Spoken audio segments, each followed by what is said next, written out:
पार्श्वभूमीवरती मराठा आरक्षणाच्या पार्श्वभूमीवरती ज्या एका नेत्याने स्वयंघोषित नेत्याने जी गरळ ओकली, कालपर्यंत मराठा आरक्षण मिळेपर्यंत पांडे साहेब तुम्ही आमच्या बरोबर होतात आणि दुसऱ्या दिवशी आरक्षण मिळाल्यानंतर तुम्हाला काय उपरती झाली आणि तुम्ही विरोधात गेलात।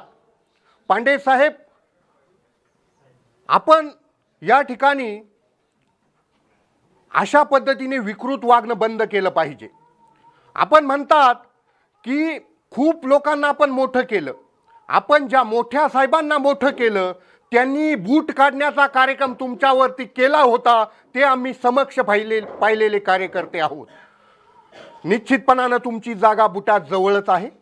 म्हणून मी या ठिकाणी पांडे साहेब आपणाला सांगू इच्छितो की तुम्ही तुमच्या गावात जाऊन ते तुमच्या मुर्दाबादच्या घोषणा देणारा हा कार्यकर्ता आहे। मगाशी तुमच्या गावात जाऊन घोषणा देऊन आलोय।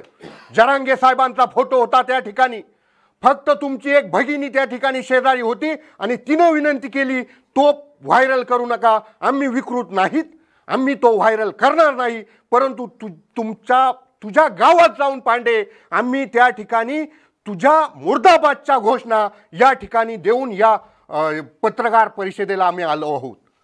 निश्चितपणानं या पुढील काळात आतापर्यंत आपण कोपरखिळा मारू मराठा समाजाच्या कार्यकर्त्यांना कार्यकर्ता होण्या वाचून त्या ठिकाणी ठेवलेले आम्ही पाहिलेलं आहे। तुम्हीच पुढे, तुमचं श्रेय तुम्हीच, पाण्याचे नेते तुम्हीच, धरणांचे नेते, तुमचं श्रेय आम्ही मोठ्या साहेबांना देऊन बसलोय, परत दुसऱ्यांदा तुम्हाला द्यायची आम्हाला गरज नाही। म्हणून तुम्ही काय आहात ते सर्व तालुक्याला माहिती आहे। म्हणून या ठिकाणी आपण निश्चितपणाने नेतृत्व करावं। जरांगे साहेबांनी नेतृत्व केलंय, तुम्ही त्या इतके मोठे नाहीत। त्या ठिकाणी छगनराव भुजबळ साहेबांचा कचरा करण्याचा कार्यक्रम या ठिकाणी महाराष्ट्राने केलाय। तुम्ही कोणत्या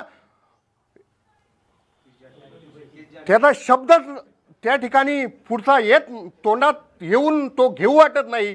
परंतु निश्चितपणानं पांडे साहेब अजूनही तुम्ही थांबा, नाहीतर हे आग्यामोहाळ तुमचा नेस्त नाबूद केल्याशिवाय राहणार नाही। राजकीय दृष्टीनं एवढं बोलतो, इथेच थांबतो।